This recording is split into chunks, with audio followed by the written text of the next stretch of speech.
The ban. Ambassador Elara Morgan stood at the viewport of the diplomatic vessel, watching Earth shrink to a blue marble against the black canvas of space. Her reflection stared back at her, tall, composed, with dark skin that contrasted with the silver diplomatic corps uniform she wore. The weight of her mission pressed down on her shoulders like gravity from a super-Earth. "Entering FTL in 30 seconds, Ambassador," announced the pilot, a Ceridian whose translucent skin pulsed with bioluminescent patterns. "Thank you, Taven," Elara replied, not taking her eyes off her homeworld until the last possible moment. When the stars streaked into lines, as the ship jumped to faster-than-light travel, she finally turned away. 2 weeks ago, the Galactic Conclave had passed Resolution 87 of 4, known informally throughout human space as the ban. Officially titled Prohibition of Human Military Personnel in Combat Operations Within Conclave Space, the resolution had effectively sidelined humanity's military forces from any meaningful role in galactic defense. The memory of the vote still burned in Elara's mind. Standing before the assembled representatives of 37 spacefaring civilizations, she had made humanity's case with every diplomatic tool at her disposal. Logic, emotional appeals, historical precedent, all fell on deaf ears, or whatever sensory appendages the various species used for hearing. "The evidence is conclusive," Grand Counselor Sheriff had declared, his 4 arms gesturing emphatically. "Humans possess psychological and physiological traits that make their approach to warfare fundamentally incompatible with civilized interspecies conflict." 327 votes for, 62 against. Humans banned from combat roles throughout conclave space. Elara made her way to her quarters, where her aide had prepared the briefing materials for the emergency session that had been called. The ban had been controversial enough, but now reports were filtering in from the galactic rim that suggested the conclave's decision might have come at the worst possible time. "Ambassador, incoming transmission from Earth Command," announced the ship's eye. "Priority Alpha." "Put it through," Elara said, straightening her uniform jacket. The holographic display flickered to life, revealing the stern features of Commander Caden Hayes. His close-cropped hair had more gray than when they had last spoken, and the lines around his eyes had deepened. "Ambassador Morgan," he greeted her, the formality in his voice doing little to mask his frustration. "I take it you're en route to the emergency session." "Hello, Caden," she replied, dispensing with his rank.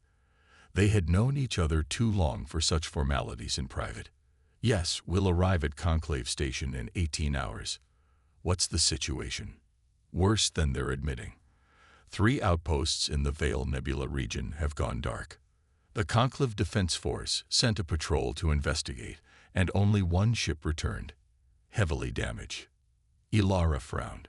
"Do we know who's responsible?" "The survivors reported encountering an unknown species, highly aggressive, technologically advanced." Caden's expression darkened. "And apparently not interested in diplomatic solutions. The Conclave will respond," Elara said, but her words lacked conviction. "With what?" Caden scoffed. "Their combined fleet is impressive on paper, but they've been at peace for so long they've forgotten how to fight. And now they've benched their best warriors because we make them uncomfortable." There was truth in his words that Elara couldn't deny. Humanity's entry into the galactic community 50 years ago had been rocky from the start. While Earth had been welcomed for its scientific and cultural contributions, the revelation of human military history had shocked the older species. Wars spanning centuries, weapons designed specifically to kill other humans, tactics that prioritized victory over warrior honor or battlefield aesthetics. Most disturbing to the Conclave species was humanity's capacity for what they termed total warfare, the psychological ability to commit fully to conflict without the instinctual restraints that most sentient species evolved with. "The ban isn't just about discomfort, Caden," Elara said quietly. "They're genuinely afraid of how we fight." "They should be more afraid of what's coming from the Veil," he replied. "We've been monitoring the situation independently. Whatever this new threat is, Conventional conclave tactics won't work against them. You mean ceremonial fleet formations and ritualized combat challenges? Ilara couldn't keep the sarcasm from her voice. Exactly. They need us, Ilara, whether they know it or not. The conversation shifted to technical details. Deployment readiness of Earth's defense forces, intelligence assessments, contingency plans. When they finished, Caden paused, his professional demeanor slipping for a moment. How bad was it? He asked. When they voted for the ban, Ilara sighed. They were polite about it. That almost made it worse.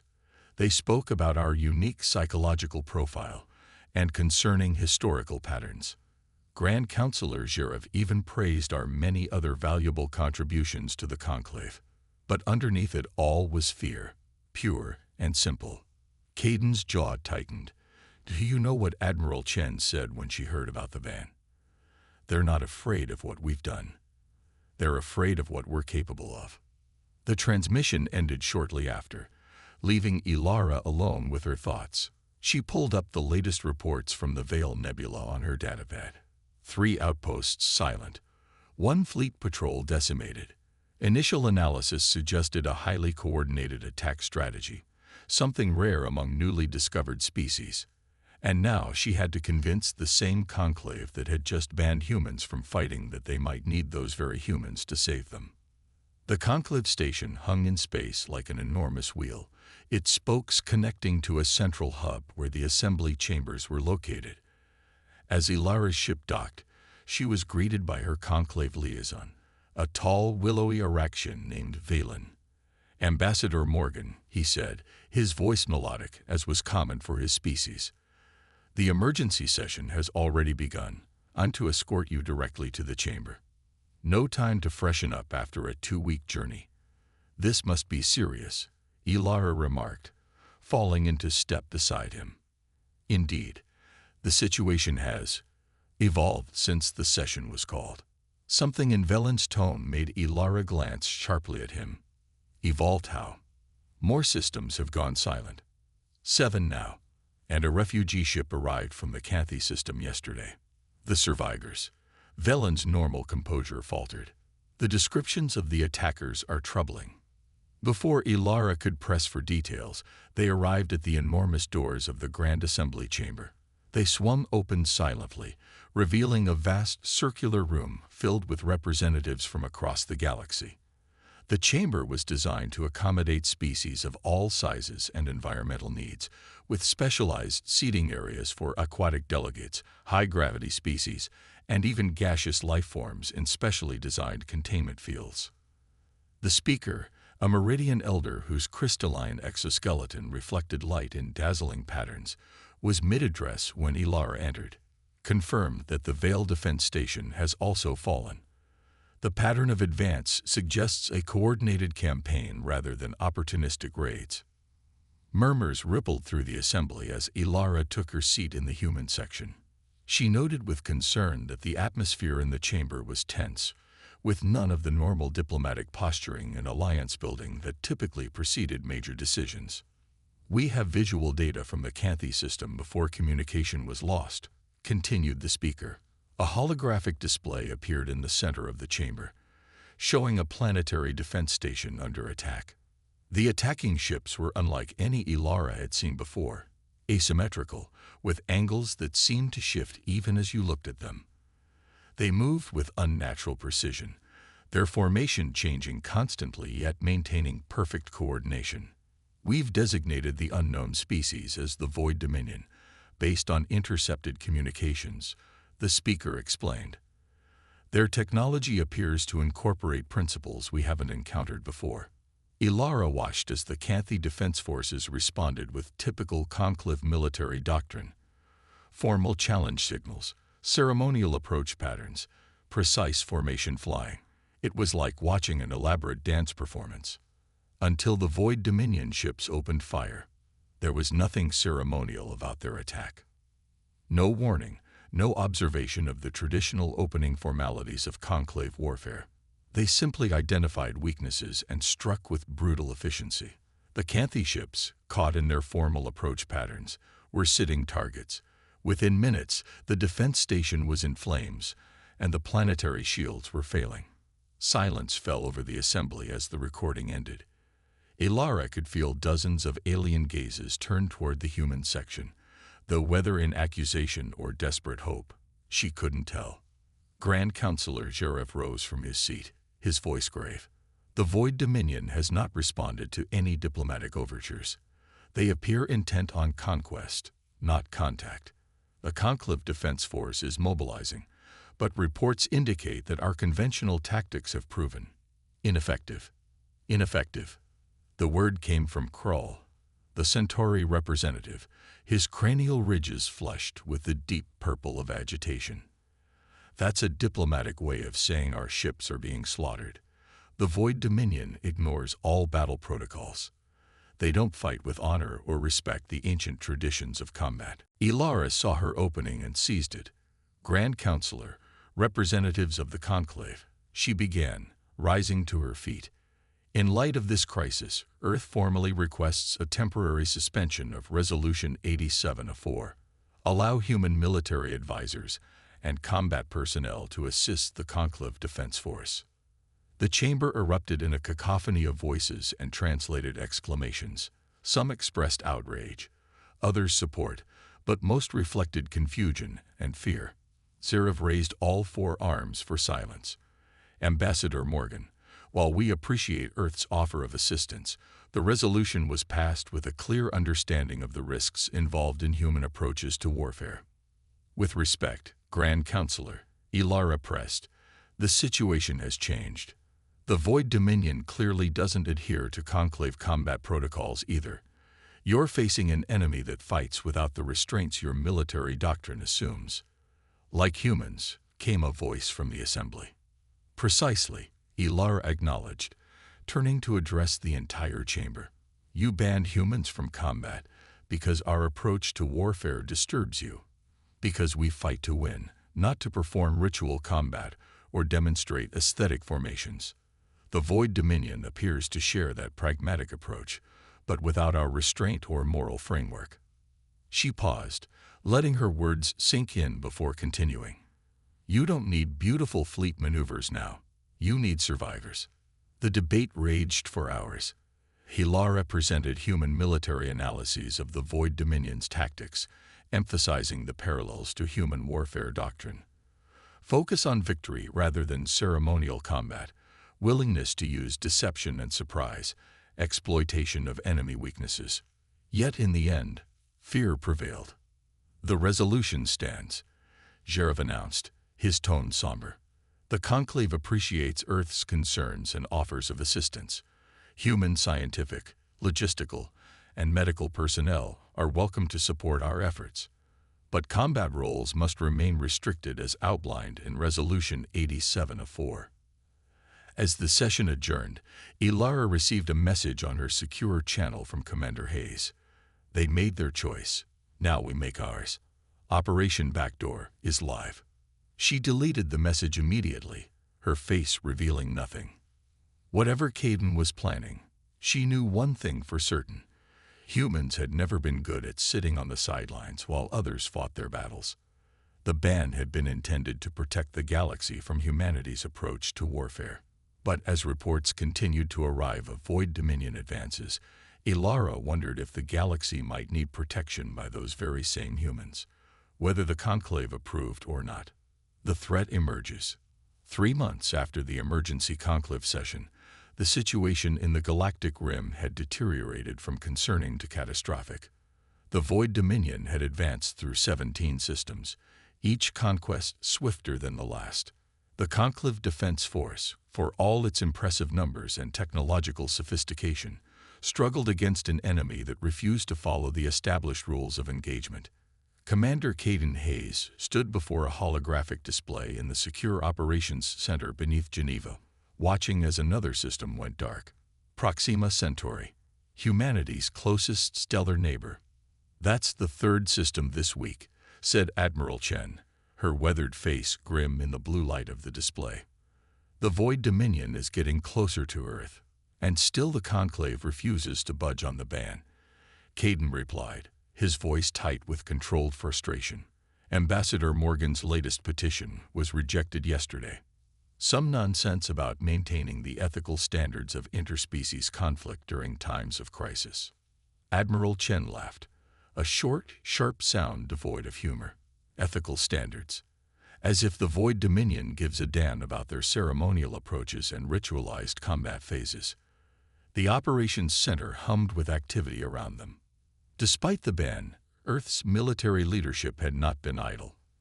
Intelligence was gathered, strategies formulated, training conducted, all under the guise of defensive preparations that the Conclave had grudgingly permitted. "How's Project Backdoor progressing?" Chen asked quietly, though in this secure facility there was no risk of Conclave monitoring. Caden's expression shifted subtly. "We have 7 teams deployed as logistical consultants to Conclave Defense Force vessels, 3 more integrated with planetary defense systems in key sectors, all reporting the same thing. The Conclave military is fighting a war like it's a ballet performance." "And our special project?" Caden nodded to a junior officer, who brought up a new display showing a sleek vessel unlike the standard Earth fleet design. "The EDS Phantom is ready. Experimental stealth systems, advanced weapons loadout, crew of 45. All volunteers, all aware of the diplomatic complications." "Complications," Chen repeated with a wry smile. "That's one way to describe violating a Conclave resolution and potentially triggering an interstellar incident with our supposed allies. If there are no allies left because the Void Dominion has conquered them all, I'd say diplomatic complications are the least of our worries." Their conversation was interrupted by a priority alert. A communications officer called out, "Commander, incoming transmission from Ambassador Morgan. Secure channel, priority Alpha." The main display shifted to show Ilara's face. Even through the encrypted connection, Caden could see the strain of recent months etched in the lines around her eyes. "Ambassador," he greeted her formally, aware that this call might be logged even on secure channels. "Commander Hayes," she replied, equally formal. "I'm transmitting data from the fall of the Thalassian homeworld. The Conclave has granted permission for human analysts to review it for defensive insights." The subtext was clear. This was information she wasn't supposed to share, but had managed to get clearance for through careful diplomatic maneuvering. "We appreciate the Conclave's trust," Caden said, maintaining the charade. "We'll analyze it immediately." "There's more," Ilara continued, her voice controlled but with an undercurrent of urgency. "The Arcturus system is projected to be the next target. The Conclave Defense Force is deploying a major fleet to defend it, but internal assessments give them less than a 40% chance of success. Arcturus, a system with 3 inhabited planets, combined population of over 6 billion, and a strategic position that would give the Void Dominion a direct path toward the core systems of the Conclave. And Earth." "I understand," Caden said simply. "Thank you for keeping us informed, Ambassador." After the transmission ended, Admiral Chen turned to him, one eyebrow raised. "She didn't explicitly tell us to intervene." "She didn't have to," Caden replied. "Ilara's been playing the diplomatic game long enough to know how to send a message without sending a message." He turned to his staff. "Prepare the Phantom for immediate deployment to the Arcturus system. Full combat loadout, and get me everything we have on Conclave battle doctrine for the Arcturus defensive fleet. We need to know exactly how they'll position themselves so we can fill the gaps they don't even know they have." As his orders were carried out, Caden studied the data Ilara had sent. The fall of Thalassia had been swift and brutal. The Void Dominion ships moved with uncanny coordination, as if directed by a single mind. They targeted communications first, then defense systems, then civilian infrastructure. A methodical dismantling of resistance that was chillingly efficient.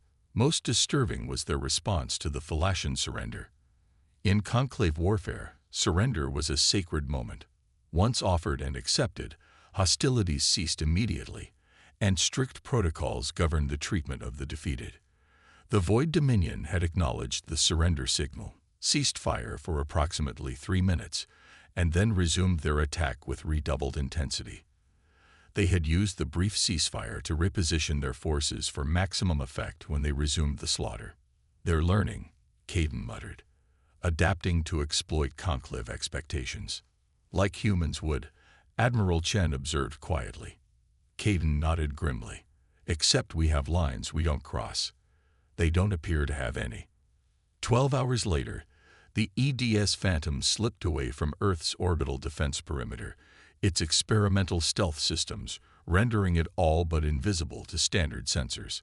Its mission was officially classified as a long-range reconnaissance patrol, technically permitted under the ban, though its weapons loadout and crew composition certainly violated the spirit, if not the letter, of the resolution. Captain Maya Winters sat in the command chair, reviewing the final mission parameters. At 35, she was young for such a command, but her record spoke for itself. Brilliant tactician, natural leader, and most importantly for this mission, creative problem solver. "Navigation, time to Arcturus system," she asked.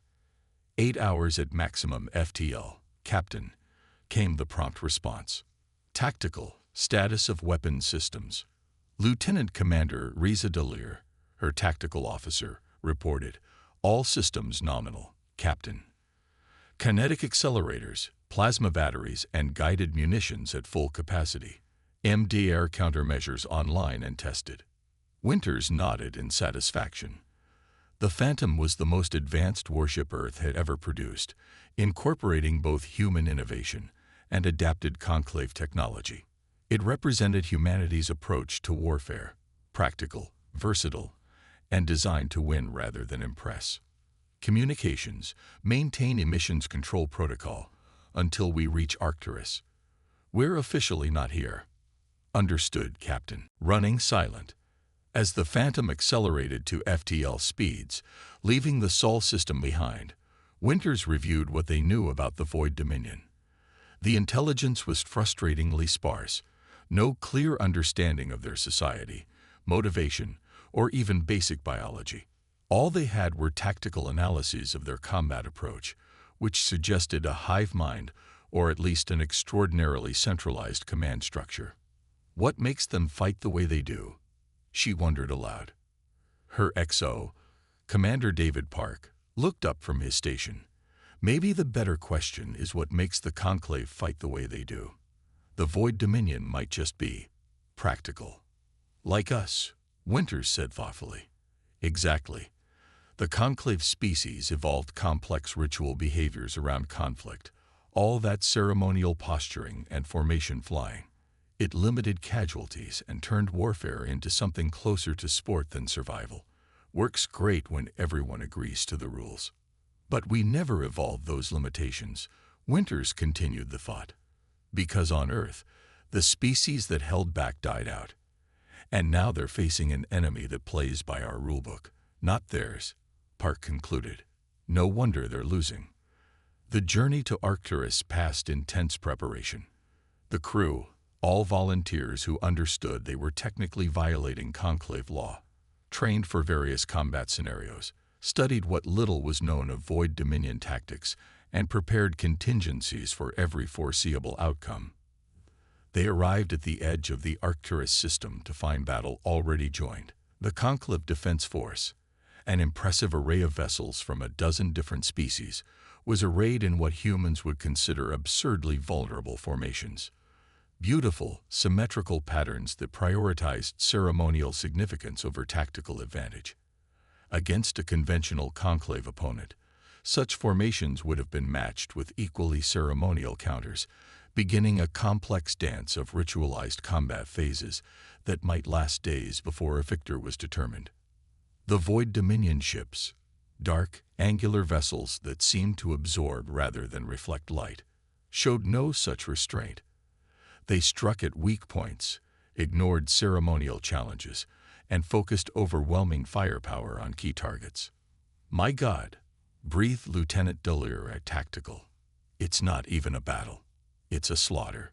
Captain Winters watched grimly as a formation of Araxian cruisers, caught in the middle of a ceremonial approach pattern, was systematically destroyed by Void Dominion vessels that ignored all protocols to attack from an honorless vector. "Status of Conclave Command and Control," she asked. "Intercepted communications suggest they're in disarray," reported her communications officer. "The Void vessels are jamming their coordination frequencies, and the Conclave ships are struggling to adapt to non-standard combat." Winters made her decision. "Take us in. Weapons hot. Communications, prepare to broadcast identification on my mark, but maintain stealth until then." The Phantom slipped into the battle zone, its advanced stealth systems rendering it invisible to both the Conclave and Void Dominion sensors. Unlike the ornate vessels of the Conclave, the human ship was built for function over form, compact, maneuverable, and bristling with weapons designed for effectiveness rather than aesthetic appeal. "Target the Void vessel attacking the Conclave flagship," Winters ordered. "Kinetic accelerators, full spread." The Phantom's main weapons, railguns that accelerated metal projectiles to significant fractions of light speed, fired silently in the vacuum of space. There was no ceremonial warning, no ritualized challenge, just sudden, overwhelming violence as the kinetic rounds tore through the Void Dominion ship's shields and hull. "Direct hit," reported Delir. "Target shields down, significant hull damage." "Communications, now," Winters commanded. "Broadcast identification to Conclave forces only, encrypted channel." A moment later, the shocked voice of a Conclave commander came through. "Human vessel, you are in violation of Resolution 87 of 4. Cease combat operations immediately." "This is Captain Maya Winters of the Earth Defense Ship Phantom," she replied calmly as her vessel executed a tight evasive maneuver to avoid return fire from the now alerted Void Dominion ships. "We are responding to a distress call from sentient beings under attack. We will not stand by and watch a massacre when we have the ability to help." Without waiting for a response, she cut the channel. "Tactical. Target the next Void vessel. Communications. Distribute tactical data to Conclave ships. Show them the weaknesses we've identified in Void formations." "Captain," Park warned, "the Conclave commander could order his ships to fire on us for violating the ban." "He could," Winters agreed, "but he won't.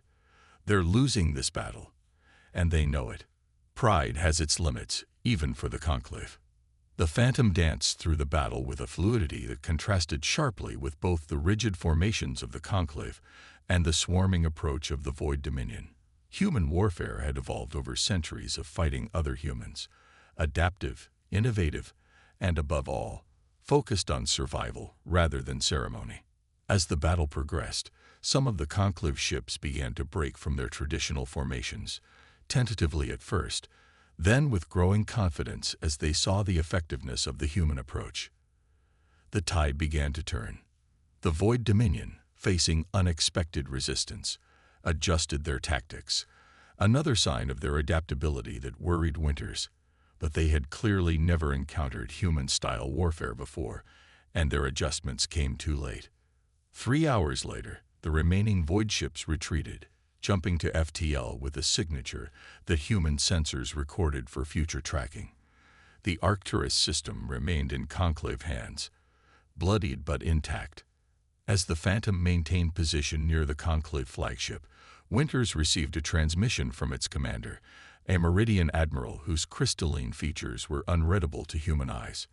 "Captain Winters," the admiral's translated voice came through with formal precision. "Your intervention was effective. Unauthorized, but effective." "Thank you, Admiral," Winters replied neutrally. "The Phantom is at your disposal for recovery operations." A pause, then, "The Conclave High Command will need to address this violation of Resolution 87 of 4. "Of course," Winters said. "And while they're deliberating, my crew and I will continue to save lives. Conclave law or not." Another pause, longer this time. "I will note in my report that without human intervention, the Arcturus system would have fallen. Beyond that, our sensors did not have a clear reading of your vessel's signature. There could be some uncertainty about its origin." Winters allowed herself a small smile. "Sensor malfunctions are common in the chaos of battle, Admiral." Indeed they are, Captain. Indeed they are. As the communication ended, Commander Park approached her chair. So what now, Captain? Back to Earth to face the diplomatic music. Winters looked at the tactical display, where the Void Dominion retreat vector was clearly marked. No, Commander. The Phantom wasn't built for diplomacy. Ambassador Morgan can handle that front. She tapped the display, highlighting the retreat vector. We're going hunting. Breaking the rules. The news of the Battle of Arcturus spread through conclave space with unprecedented speed. Though the official reports made no mention of human involvement, rumors abounded of a mysterious ship that had turned the tide against the Void Dominion, using tactics that violated every principle of civilized combat. Ambassador Elara Morgan stood before the Conclave Special Committee on the Void Dominion crisis, feeling every one of her 53 years. For the past 4 hours, she had been defending Earth against accusations of violating Resolution 87, while simultaneously trying to convince the committee that such violations were necessary for survival. Ambassador Morgan, said Counselor Teleth, a centauri whose cranial ridges were flushed deep purple with agitation. We have sensor data that strongly suggests a human warship was present at Arcturus. Do you deny this? Elara chose her words carefully. Earth maintains various reconnaissance and scientific vessels throughout conclave space, all operating within the parameters established by our treaties. That is not an answer to my question, Teleth pressed. With respect, Counselor, it is the only answer I am authorized to give without specific evidence being presented. Elara met his gaze steadily. However, I would note that the Arcturus system remains under conclave control, unlike 17 systems that were defended according to traditional doctrine. Grand Counselor Zherev intervened, his 4 arms making a calming gesture. The outcome at Arcturus is not in dispute, Ambassador. The methods, however, raise serious concerns. Reports describe tactics that many find disturbing. More disturbing than the complete obliteration of the Thalassian homeworld. Elara countered, allowing an edge to enter her voice. More disturbing than 6 billion sentient beings in the Canthi system, now under Void Dominion control. A murmur ran through the committee. The Void Dominion's treatment of conquered populations was still largely unknown, but the few refugees who had escaped told harrowing stories. Ambassador, said Counselor Neva, an Araxian whose willowy form seemed to bend with the weight of the discussion, many on this committee are beginning to recognize that conventional approaches may be insufficient against this threat. However, there are deep concerns about opening the door to human military doctrine. Elara sensed an opening. Counselor, Earth does not seek to replace conclave military tradition. We respect the cultural and historical significance of your combat protocols, but the Void Dominion has changed the equation. They exploit your adherence to these traditions, and your solution is to fight like humans, stated Teleth, without restraint or honor. My solution, Elara replied carefully, is to survive, and to help the conclave survive. There is no honor in extinction, Counselor. The debate continued for another hour before Zherev called for a recess. As the committee members filed out, Elara felt a presence beside her. Velen, her Araxian liaison. That went better than expected, he said quietly. Elara raised an eyebrow. They spent 5 hours questioning me about a ship whose existence we neither confirm nor deny, while the Void Dominion conquers another system. I wouldn't call that productive. You don't understand conclave politics as well as you think, Ambassador. Velen replied with a subtle movement that was the Araxian equivalent of a smile. The fact that they're asking these questions at all means they're considering alternatives. 3 months ago, the mere suggestion of human combat tactics would have ended the discussion immediately. Fear is a powerful motivator, Elara observed. Indeed, and right now, their fear of the Void Dominion is beginning to outweigh their fear of humanity. Velen glanced around to ensure they weren't overheard. There's something else you should know. The Meridian Admiral from Arcturus, Zashilev, has been speaking privately to key military leaders. Apparently, what he saw impressed him. Before Ilara could respond, her secure communicator vibrated. The message was brief but alarming. Phantom engaged at Proxima Centauri. Heavy resistance. Request diplomatic cover. K. She kept her expression neutral as she replied to Velen. Perhaps fear and necessity will accomplish what reason could not. If you'll excuse me, I need to prepare for the afternoon session. Once alone in her office on the conclave station, Ilara activated her secure terminal and sent an encrypted message to Earth Command. Need details on Proxima engagement immediately. Committee wavering but needs push. The response came within minutes. A classified battle report and sensor data from the Phantom's engagement at Proxima Centauri. Captain Winters had taken her ship deeper into what was now Void Dominion territory, tracking the retreat from Arcturus. At Proxima, they had discovered something disturbing.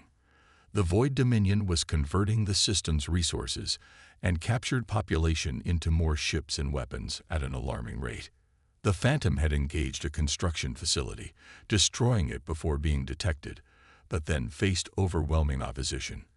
The battle that followed had been desperate, with the human ship employing tactics that would horrify the Conclave, using civilian structures as cover, executing complex maneuvers that prioritized survival over formation integrity, and ultimately deploying nuclear mines in a disputed asteroid field to cover their escape. Effective. Brutal. Distinctly human. Ilara studied the tactical data carefully. The Phantom had sustained damage but remained operational. More importantly, they had gathered critical intelligence about the Void Dominion strategy. This wasn't just conquest, it was systematic conversion of resources for further expansion. Armed with this information, she returned to the committee session with a new approach.